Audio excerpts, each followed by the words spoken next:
اعوذ باللہ من الشیطان الرجیم بسم اللہ الرحمن الرحیم۔ محترم ناظرین، ہم اپنی آج کی اس ویڈیو میں آپ کو حضرت بری امام سرکار رحمۃ اللہ علیہ کی ایک ایسی کرامت کے بارے میں بتائیں گے جس میں انہوں نے ایک خوفناک دیو کو چٹان بنا ڈالا۔ یہ یقیناً قصہ آپ کے لیے بہت دلچسپی کا باعث ہوگا۔ حضرت بری امام رحمۃ اللہ علیہ کے مزار پاک سے شمال کی جانب تقریباً 2.5 میل کے فاصلے پر پہاڑ کے اوپر 2 غاریں موجود ہیں جو لوئے دندی کے نام سے مشہور ہیں۔ حضرت بری امام رحمۃ اللہ علیہ نے لوئے دندی کے غار کو اپنا مسکن بنایا اور اس غار کے اندر کئی برس تک عبادت الہی میں مشغول رہے۔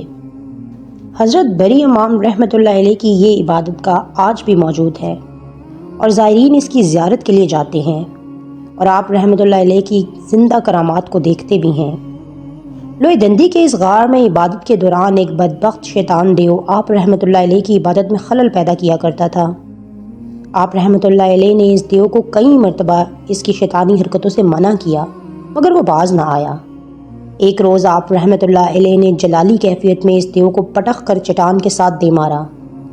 دیو اس چٹان پر گرا اور اس کی ٹانگ نیچے لٹک گئی اور پتھر کی بن گئی۔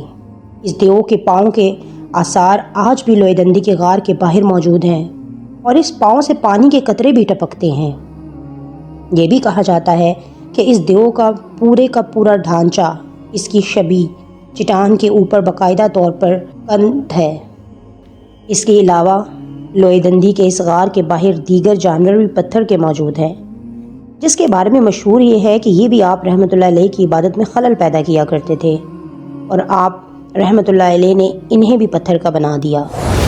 لوئے دندی کے اس غار میں جہاں آپ رحمۃ اللہ علیہ نے چلہ کشی کی وہاں کچھ سانپ بھی پتھر کے بنے ہوئے ہیں جو آپ رحمۃ اللہ علیہ کی عبادت میں خلل پیدا کیا کرتے تھے اور آپ رحمۃ اللہ علیہ نے انہیں پتھر کا بنا دیا۔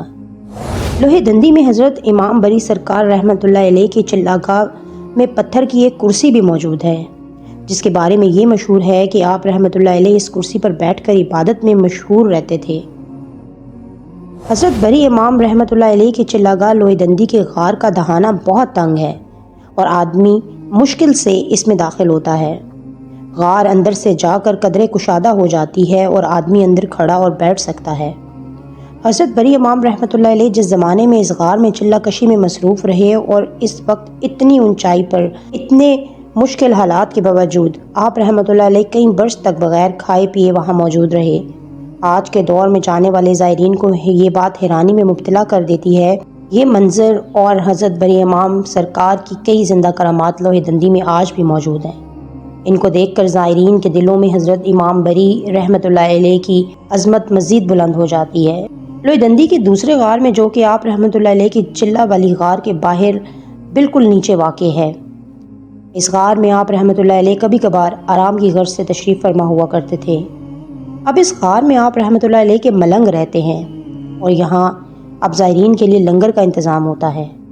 لوئے دندی کے دوسرے غار میں ایک طرف آگ کا مچ جل رہا ہوتا ہے جس کے بارے میں یہ مشہور ہے کہ یہ مچ عرصہ دراز سے یوں ہی روشن ہے اور لوگ اس میں اپنی بساط کے مطابق لکڑیاں ڈالتے رہتے ہیں اور اس کی راکھ کو بطور تبرک اپنے ساتھ لے جاتے ہیں۔ یہ تمام جانور جو پتھر کے ہیں اور جلتی ہوئی آگ ایک ولی اللہ کی زندہ کرامات ہیں کیونکہ یہی شان ہوتی ہے اولیاء اللہ کی۔ تو سامعین، یہ تھی آج کی ہماری ویڈیو۔ امید ہے کہ آپ کو پسند آئی ہوگی۔ اگر آپ کو ہماری ویڈیو پسند آئی ہے تو اس کو لائک، شیئر اور ہمارے چینل کو سبسکرائب کیجیے گا۔